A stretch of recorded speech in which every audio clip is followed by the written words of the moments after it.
The Generals of the Yang Family, Chapter 9. You know, there's this specific kind of silence that you read about in war stories. Mm. And usually people talk about the silence right before an ambush, that heavy quiet where you know something is wrong. But the scene we're looking at today opens with a silence that is, well, it's much worse. It is. It's the silence of a stream that has physically stopped moving. Right. We are standing at the edge of a ravine. It's this rugged, choked up landscape, you know, the kind of terrain that just screams, don't go in there. Yeah. You expect to hear water rushing over the rocks, but instead the water is backed up, completely dammed by the bodies of thousands of fallen soldiers. It's such a visceral image to start with. Yeah. And what makes it so compelling and, so tragic is that this isn't a natural disaster. No. It's not a flood or a landslide. It's a man-made catastrophe.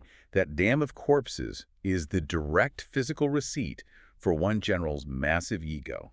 It sets the tone perfectly. This is one of those foundational sagas in military literature.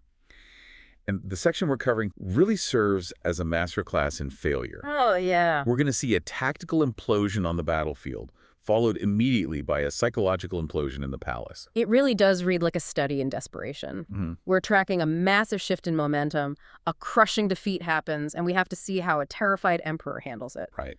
Does he buckle? Does he run? Or does he finally swallow his pride and call the one family he doesn't trust to save him? And that's the hook. The Yang family are the heroes of the title, but they aren't the ones in charge at the start of this story. They are on the bench. The emperor, Lu Jun, is actually terrified of them. He is. Which is such a great setup. So we have three main acts to get through. First, that disaster at the ravine. How did it happen? Second, the absolute meltdown in the capital city of Jinyang. And third, a really bizarre, almost comedic quest to recruit a 90-year-old hermit that ultimately forces the emperor's hand. It's a strange road to get there, but yeah, it all starts with that ravine. So let's set the board. We have the Song Dynasty forces. They're the attackers here, the rising power in the region. And they are pushing up against an alliance of the Northern Han and the Liao. Okay. Right. And leading the defense for the Liao, we have a general named Di Lai. If you're looking for the architect of this disaster, it's him. The text paints him pretty clearly as the arrogant vanguard archetype. Right. The guy who thinks volume equals victory. He is. But it's not just that he's aggressive. It's that he's willfully blind. He's paired with a colleague, Yilu Sha, who plays the role of the prudent observer. Okay. And Yilu Sha looks at this ravine, this deep, narrow gully, and essentially says, this is a kill zone. Do not cross it. We don't know what's on the other side. Which is just standard tactical advice, right? Don't march your army into a hole in the ground when you don't know where the enemy is. I mean, it's military strategy 101. But Dalia, he just ignores it. Yeah. The text highlights his dismissiveness. He leads his troops right down into the water. Right into the trap. And you get this just agonizing moment in the narrative where the troops are waist deep in the stream halfway across. And that's when the drum beats start.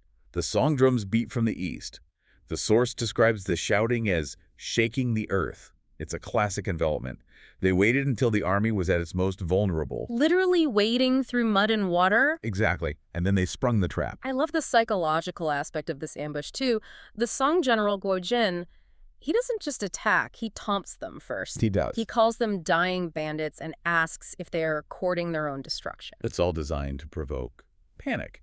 I mean, if you can make the enemy commander angry, he stops thinking clearly. But Di Lai, to his credit, or maybe to his detriment, he doesn't panic. He gets furious. He gets furious. He shouts back, accusing the Central Plains armies of being greedy, and then, instead of retreating to higher ground, he charges. So we get a duel here, Di Lai versus Guo Jin. In these classic novels, you always expect the generals to ride out and exchange blows. And they do. They fight for over 20 rounds, which implies they're pretty evenly matched. A stalemate. It's a stalemate. But while they are busy hitting swords together, the tactical reality is shifting all around them. Di Lai is focused on the man in front of him, and he is missing the bigger picture. Because the Song didn't just bring one general, they brought the heavy hitters. Exactly. The cavalry arrives. And this is our introduction to Huyanzan. Huyanzan is a major figure in this lore. He's not just some background character. Oh, absolutely not.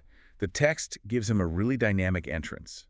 He charges out from the left side of the ravine, spear in hand. He doesn't just engage the enemy. The text says he crashes through the formation. He breaks their lines. It breaks the structural integrity of the Liao army. And at the same time, you have another general, Gao Wide. coming from the right. So Di, who is just, holding his own one-on-one, is suddenly fighting a three-front war. He's completely surrounded. Arrows are raining down. The text says he literally cannot hold his ground. He realizes way too late that bravery isn't enough when you've been outmaneuvered. He tries to break out. He tries, but Guo Jin, the guy he was dueling, isn't letting him go. He chases him down, and the description of the kill is, well, it's pretty abrupt. Yeah. Guo Jin catches up, swings his blade, and just chops Delai right into the ravine. And right after that brutality, the author gives us this incredibly poetic line. It calls Delai a hero of the North who is turned into a spring dream. A spring dream. Chunming. It's such a specific metaphor. It suggests something that feels so vivid and real while it's happening, but just evaporates the moment you wake up. Exactly. It speaks to the transience of military glory. Yeah. One moment he's a titan of the battlefield, a general commanding thousands, convinced of his own invincibility. The next he's gone. A fleeting illusion. Yeah. And his death triggers the massacre we talked about in the intro. The whole army just loses its head. Collapse. Total collapse. Without leadership, they panic. They're pushed into the ravine, and the bodies pile up until the stream stops flowing. It's a total rout. So what happens to the other eye? Yelu Sha, the cautious one who warned against all this. He barely makes it out. He's trying to escape down a small path. With Wen Zan and Gao Huai hot on his heels, he is seconds away from joining Dai Lai in that spring dream. But he doesn't die. No. A backup force charges out from behind the mountain and saves him. This is led by another Liao general, Yilu Shizhen. Okay, this part stood out to me. Where did this army come from? Was it just luck? No, and this is the key insight for this whole battle. It wasn't luck. It was pessimism. Pessimism. The text tells us that Empress Dowager Xiao, the ruler behind the scenes for the Liao, had anticipated that the vanguard might fail. Wait, she bet against her own team. She hedged her bets. She stationed Yilu Shizhen behind that mountain, specifically as a contingency plan for disaster. Wow. It's a brilliant contrast. You have Delai, the male general, charging him with blind ego. You have the Empress Dowager, hundreds of miles away, playing 4D chess, anticipating the exact way her own general might screw up. That is incredibly sharp. It saved Yilu Sha's life. It did. But it couldn't save the campaign. The alliance is crushed. And the Song Emperor orders the march on the capital, Jinyang. Which brings us to Act 2. The scene shifts from the bloody ravine to the royal court of the Northern Han. And the vibe is totally different. We go from the noise of battle to this suffocating tension in the throne room. The emperor, Lu Yun, is described as Jingju Wudi, which means terrified with nowhere to go. Yeah. He's cornered. He calls a cabinet meeting. What do we do? And the room just splits instantly. Oh, yeah. It's the classic hawks versus doves debate. On one side, you have the right prime minister, Guo Yui. He's the pragmatist. Right. He looks at the map, sees the massive Song army, and says, game over. He suggests surrender. But he frames it pretty carefully, doesn't he? He doesn't say give up because we're weak. No, he says surrender to save the common people. It's the humanitarian argument, but it's also, the survivalist argument. He knows the city can't hold. And what's Emperor Lu Jun's reaction? The text says he remains silent. Hey, Ran. That silence is doing a lot of heavy lifting there. It is. In these texts, silence from the throne usually means, I know you're right, but my ego won't let me accept it. He doesn't want to be the emperor who lost the kingdom. Exactly. He doesn't want to be the guy who signed the paperwork to end his own dynasty. So into that silence steps the hawk. The lieutenant, Song Kikri. And he goes right for the pride angle. He says, why should we kneel and serve others? He claims the walls are high, the moat is deep, and the soldiers are brave. Which seems like a bit of a delusion considering the ravine is currently full of those brave soldiers. It's highly optimistic, borderline delusional, really. But Song Kiku knows he needs to offer a solution, not just rhetoric. The emperor wants a way out that doesn't involve surrender.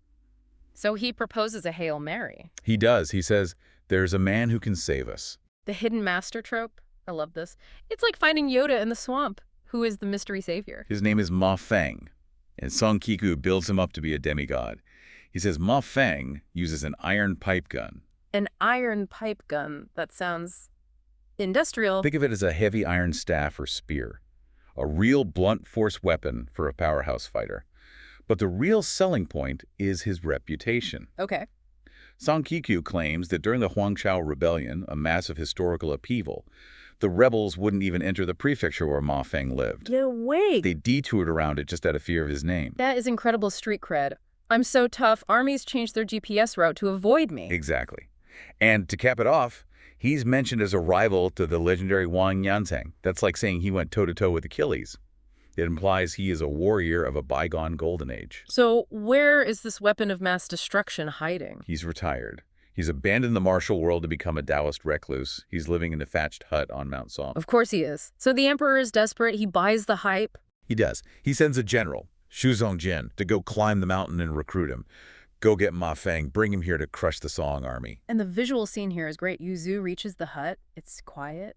And he sees a man sitting on a stone stool reading scriptures. What does the legend look like? He's striking. 8 feet tall, a face as black as iron, a silver beard flowing down. I mean, he looks like a wizard warrior. He has presence. So it feels like we're building up to this epic return. Zhu delivers the emperor's decree, begs him to come down the mountain.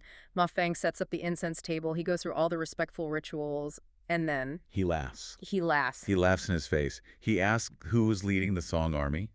Xu tells him about Huyanzan and the others, and Ma Feng basically just points to his own face and says, "Look at me. I'm old.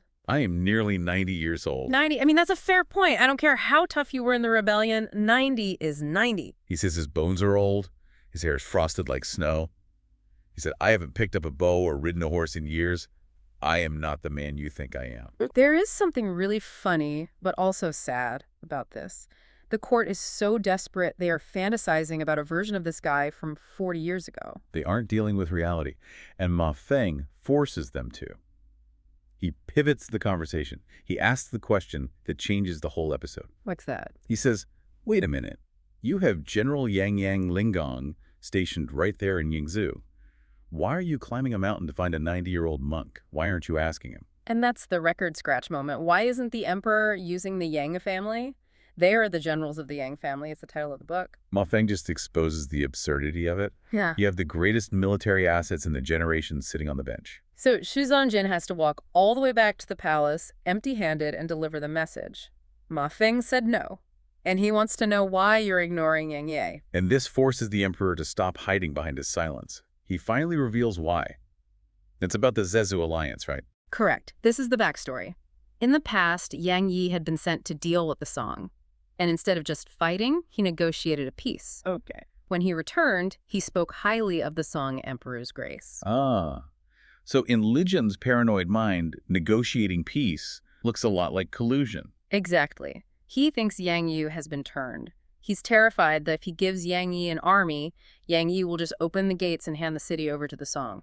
He interprets diplomacy as betrayal. It's a terrible dilemma. You are surrounded, your people are dying, and your only hope is a man you think is a traitor. But look at the situation. The ravine was a disaster. The hidden master is too old. The Song army is literally at the gates. He is out of cards. So finally, another official, Ding Yi, steps up to talk some sense into him. And Dingyi appeals to the emperor's better nature, but really he vouches for the Yang brand. He says the Yangs are loyal and righteous knights. Right. He argues that their code of honor is stronger than their political opinions. They would never betray their sovereign, even if they respect the enemy. He's saying trust the character, not the politics. Precisely. And Lu Jun caves. He agrees to send the summons. He does, and I want to look closely at the letter he writes. Because this is not a standard imperial command, it's a plea. It is incredibly humble. He writes, "I guard Jinyang, trying to protect this one city." He admits, "I lack the virtue of Tang and Wu." Tai and Wu being the ancient sage kings, the gold standard of leadership. Right, he's admitting, "I'm not a great ruler, I know that." Yeah. He has to eat humble pie to guilt-trip Yang Ye into coming. He describes the danger so vividly. He says the Song army has long surrounded the city. He says the people are facing death. And then he uses this phrase, the city is as precarious as a stack of eggs. Lei Luan, Yeah. stack of eggs. That is such a fragile image. One tiny vibration, one nudge, and the whole thing just smashes. It really emphasizes that the structural integrity is gone. It's not just one threat, it's the whole structure teetering. And he explicitly calls upon the father and son, the Yangs, to bring troops to save the kingdom. And of course, he promises heavy rewards if they succeed. Transactional to the end. He can't help himself. He thinks everyone has a price because he views the world through that lens of self-interest. So the decree is sent. The messenger is galloping toward Yingzhou to find Yang Ye. Now, Here's where the story, for me, threw an immediate curveball. If I'm a legendary general and my boss says, help, the capital is dying, I'm on my horse in 5 minutes. You'd think so, right? But Yang Ye, he freezes. He hesitates. It's such a fascinating hesitation, isn't it? It stops the action dead. But you have to understand, for Yang Ye, this isn't about fear. He is not afraid of the Song army. So what is it? He's afraid of losing his integrity. Let's unpack that. Because to a modern listener, integrity usually means, doing your job. But Yang Ye is caught in this kind of ethical spiderweb. He's looking at the history. Years ago, he signed a peace treaty with the Song dynasty. He gave his word. Okay. So when the order comes to attack the Song to save the capital, he turns to his advisor, Wang Ge, and he's genuinely distressed. He says, if I fight them now, am I not breaking my promise? Am I violating that trust? Wow. So he's worried about the fine print of a treaty while his country is being invaded. That is a level of moral rigidity that is hard to wrap your head around. It is, and he calls it small trust. He's worried that breaking this small trust will stain his honor forever. But Wang Ge, the advisor, he's the pragmatist in the room. He is. He basically has to talk Yang Ye off the ledge. And the argument he uses is pretty brilliant. He tells him to zoom out. Exactly. Wang Ge says, look, there is small trust, which is your treaty, and then there is great duty, which is the survival of your sovereign. Ah, so there's a hierarchy. A hierarchy of values. He argues that you cannot let a small trust destroy the great booty. If the emperor dies because you were too polite to break a treaty, you've failed the ultimate test. And that clicks for Yang Ye.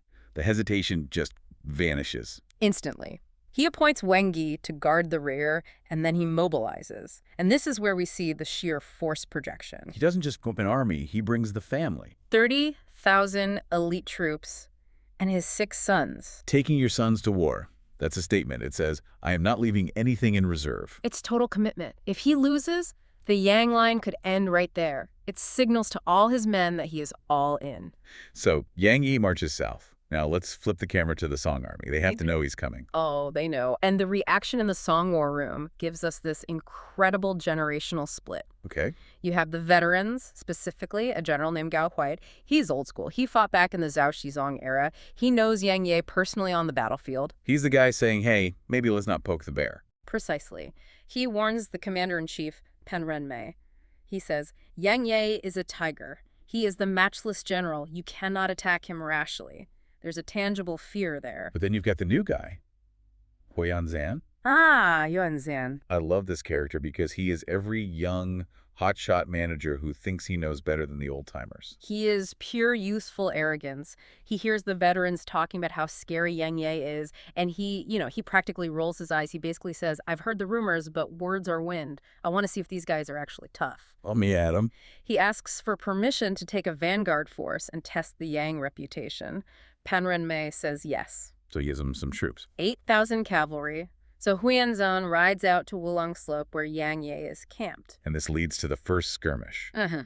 Yang Ye sees the Song army blocking the road, and I love his reaction. He doesn't panic. He laughs. He laughs at them. He says, these people don't understand warfare. They are here to defeat themselves. It's the confidence of a grandmaster playing a novice.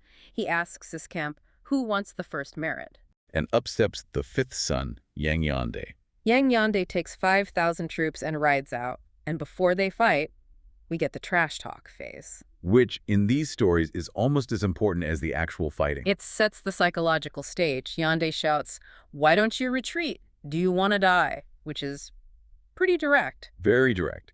And Huyan fires back. He calls Yande a nameless small general. He's trying to bait him, trying to say, you aren't worth my time. But then they clash, and the source material gets very specific. It says they fight for 40 rounds. Now, for anyone listening who isn't a medieval warfare expert, explain what a round implies here. This isn't boxing. Right. In cavalry combat, a round is a pass. You charge at each other, horses at full gallop, you clash weapons, spears, glaives. You pass each other, you've got to wheel the horse around, regain momentum, and charge again. So it's incredibly physically demanding. Oh, unbelievably. So to go 40 rounds means neither man can find an opening. They are perfectly matched. And the fight only stops because the technology fails them, right? Yes. The text says the horsepower was exhausted. The horses literally couldn't run anymore. They were frothing, legs shaking. So they both have to pull back. They do. And what I find so interesting is the debrief. Huyan Zan rides back to his camp, and that arrogance is just gone. Evaporated. It's completely gone. He has touched the stove and realized it's hot. He thinks to himself, people say the Yang family are heroes, and it is not empty words. He's a believer now. He is. So the Song army realizes this is going to be a grind. Yang Yi realizes Huyanzan is actually skilled. He decides, okay, tomorrow I'm going to handle this personally. He wants to end it, Yeah. but the best laid plans, right? Enter the seventh son, Yin Keling, The youngest. the wild card. He's got that youngest child energy, doesn't he? He really does. He sees his brother fight to a draw. He sees the glory on the table. He wants the first merit. He doesn't want to wait for his father's complex strategy. So he goes rogue. Completely rogue. He takes 3,000 troops without orders, without telling his father, and decides to launch a night raid on the Song camp. Now, normally in movies, this is the moment the hero pulls off the miracle. Catches the bad guy sleeping, burns the tents, everyone cheers. And that is exactly what Keeling thinks is going to happen. But he underestimates two things. First, the competence of the Song commander, Pan Renmei. And second, The supernatural. the lampwick. The Lampic. Walk us through this because this is such a specific, weird detail. So Pan Renmei is in his command tent. He's stressed. He's discussing strategy with his generals. And suddenly, the wick of the oil lamp on his desk just explodes. Pop. And he doesn't just think, bad quality oil. No. In this era, you have to remember, omens were intelligence. They were data. Right. Pan Renmei sees the wick explode and immediately interprets it. He says, this is a sign. The enemy is coming to raid the camp tonight. That is some high-stakes paranoia, but he acts on it. Instantly, he locks down the camp, he orders total silence, no talking, no movement, and he sets up his crossbowmen in ambush positions around the perimeter. He turns the entire camp into a kill box. A kill box. So poor Keeling is out there in the dark. He thinks he's being sneaky. He charges in with his 3,000 men, probably shouting, making noise, expecting chaos. And he runs into a wall of silence. And then a wall of arrows. The text says, arrows fell like rain. That is a terrifying image. It's a slaughter. The Northern Han troops are cut down before they can even engage. Keeling realizes it's a trap, but it's too late. He has to turn and run. And he's chased for 5 miles by the Song generals. The cost. He loses half his force, 1,500 men dead. All because of his ambition and impatience. And this is the turning point of the chapter, because a failed raid is bad. Losing that many men is tragic. But what happens next? This is what defines the Yang legend. Yang Yi finds out. And this brings us to the Iron Discipline. Yang Yi is not just a disappointed dad here. He is the commander-in-chief. He summons Keeling to the main tent. And Keeling probably thinks he's getting a lecture. I'm very disappointed at you, son. It's so much worse. Yang Yi lists the charges. You violated military orders. You caused the loss of men and horses.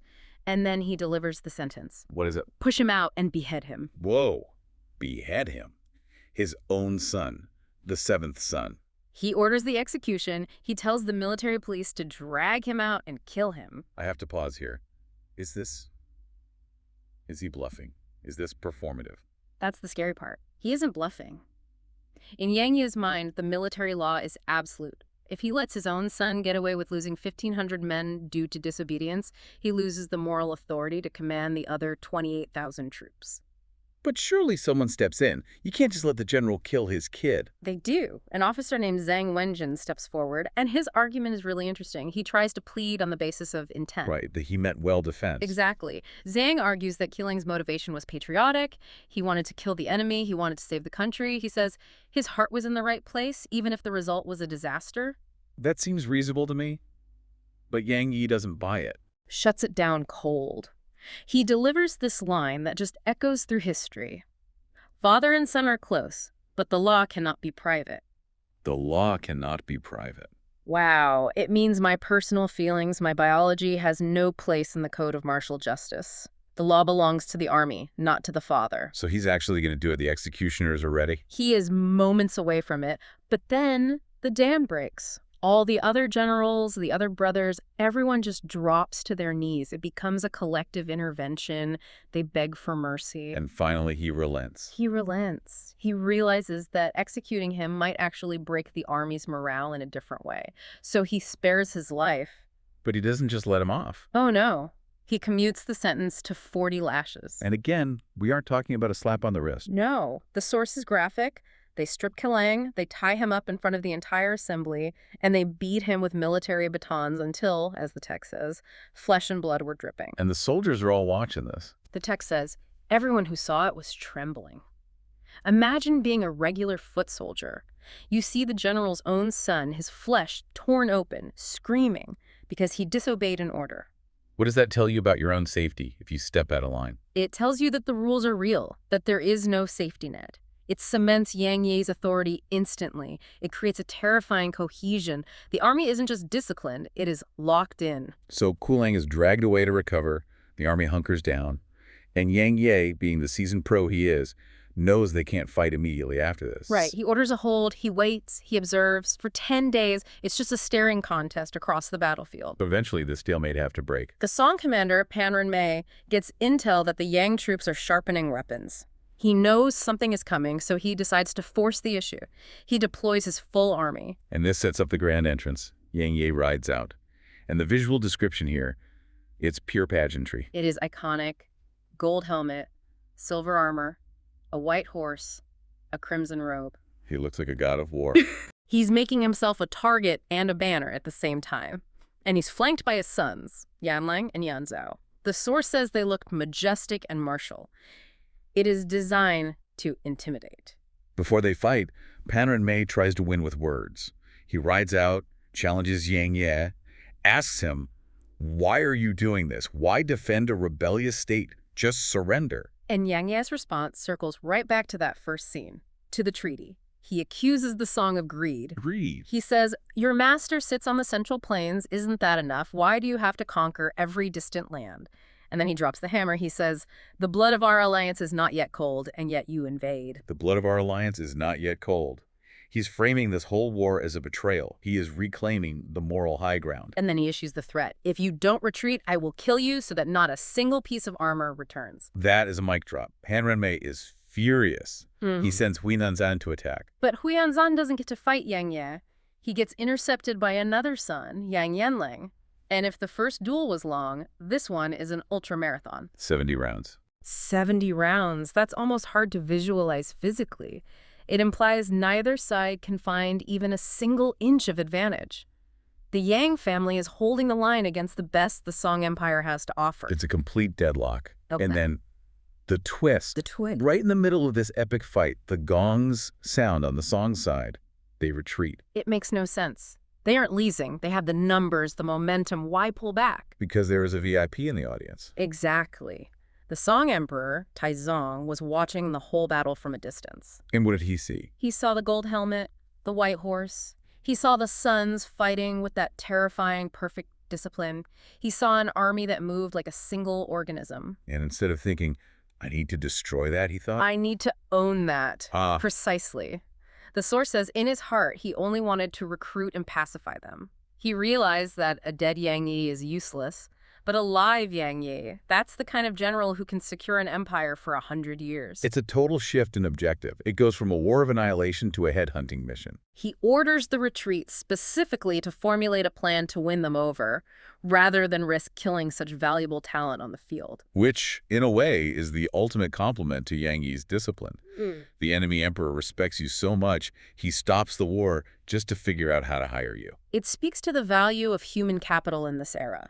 A great general was worth more than a city.